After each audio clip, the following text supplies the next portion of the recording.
பயண காற்று செய்திகள். மொத்தம் டாஸ்மாக் கடைகள் தற்போது 4829 கடைகள் இருக்கிறது. அதில் பணியாற்றக்கூடிய அதில் பணியாற்றக்கூடிய ஊழியர்கள் 24,000 பேர் இருக்காங்க. இதில் ஒருத்தர் கூட நிரந்தரம் கிடையாது. அதே நேரத்தில் 2017 உங்களுக்கு தெரியும், தேசிய மற்றும் மாநில நெடுஞ்சாலைகளில் இருக்கிற கடைகளை மூட வேண்டும் என்று உச்சநீதிமன்றம் உத்தரவிட்டது. அதன் அடிப்படையில் ஒரு 3300 கடைகள் மூடப்பட்டதால் ஏற்பட்ட ஒவ்வொரு தொழிலாளர்களை இதே டாஸ்மாக் நிர்வாகம் ஒரு தேர்வு நடத்தி அவர்களை இளைநிலை உதவிகளாக நிர்வாக ஊழியர்களாக எடுத்துக்கொண்டது. பர்மனெண்ட் போஸ்ட் கொடுத்தாச்சு, ஜூனியர் அசிஸ்டண்டாக கொடுத்தாச்சு. ஆனால் இந்த ஊழியர்கள் இதர ஊழியர்கள் நான் பர்மனெண்ட் பண்ண முடியாது அப்படின்று அது நீதிமன்ற உத்தரவையும் மதிக்காத போக்கில் இருந்து கொண்டிருப்பது ஏற்க முடியாது. அந்த வகையில் இன்றைக்கு டாஸ்மாக் ஊழியர் சம்மேளனத்துடைய மாநில கூட்டம் என்பது விருதுநகர் மாவட்டத்தில் நடந்து கொண்டிருக்கிறது.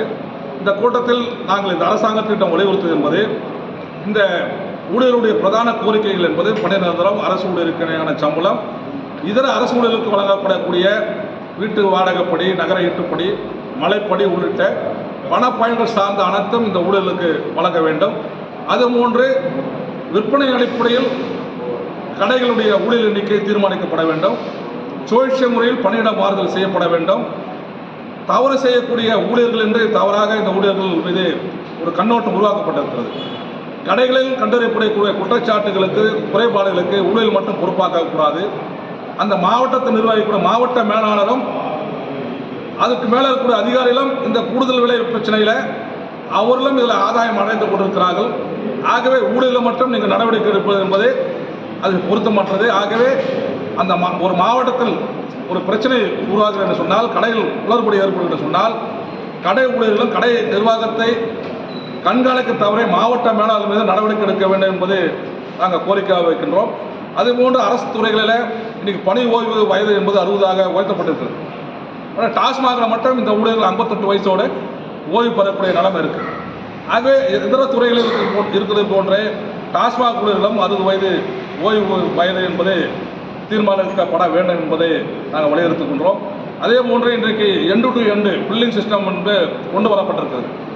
ஆனால் நாங்கள் வைத்த கோரிக்கை என்பது, கேரளாவை போன்று சேல்ஸ் கவுண்டர், கேஷ் கவுண்டர் என்று கடையினுடைய விற்பனை முறை 2 பிரிவுகளாக மாற்றணும்.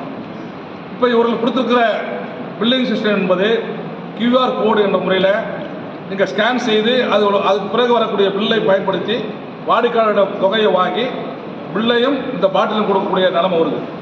அப்போது ஒரு பில்லு ஒரு வாடிக்கையாளரை சந்திக்கின்ற போது 3 நிமிடம் 4 நிமிடம் ஆகிறது இந்த பில்லிங் சிஸ்டம் என்பது. ஆனால் கேரளாவில் கேஷ் கவுண்டர் இருக்கிற போது கேஷ் கவுண்டரில் போய் ஒரு வாடிக்கையாளர் அவர் விரும்பக்கூடிய மது பாட்டிலுக்கான தொகையை செலுத்தினால் அவர் ரசீது கொடுப்பார். அந்த ரசீது சேல்ஸ் கவுண்டரில் கொடுத்தால் அந்த பாட்டில் வாங்கிட்டு சொல்லலாம்.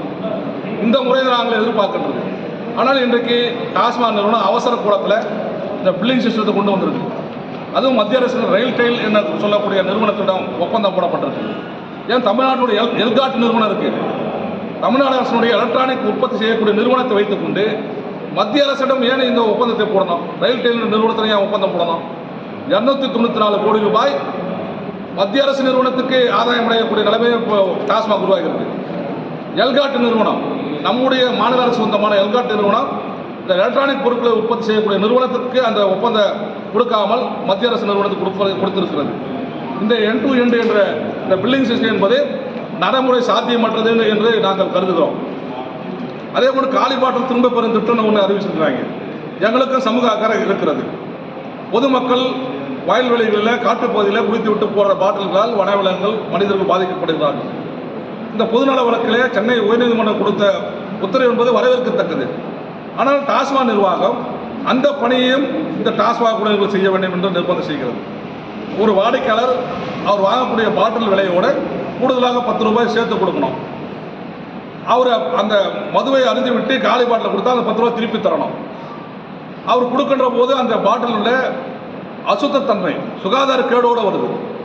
அவர் எந்த நிலையில் அது பயன்படுத்தினா தெரியாது. இப்போ அதை சேமித்து வைப்பதற்கு அது கணக்கு பராமரிப்புகளை பல்வேறு பிரச்சனைகளை இந்த ஊழியர்கள் சந்தித்துக் கொண்டிருக்கிறார்கள். ஆகவே காலி பாட்டில் திரும்ப பெறும் திட்டம் என்பது ஒரு விழிப்புணர்வு மூலம் செய்யக்கூடிய விஷயம். அதே போய் வாடிக்கையாளர்கிட்ட கூடுதலாக 10 ரூபா வாங்குவது என்பது எந்த விதத்திலும் சரியான அணுகுமுறை கிடையாது.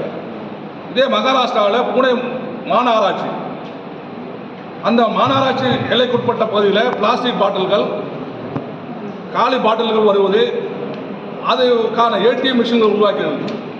நீங்கள் பிளாஸ்டிக் பாட்டிலை போட்டால்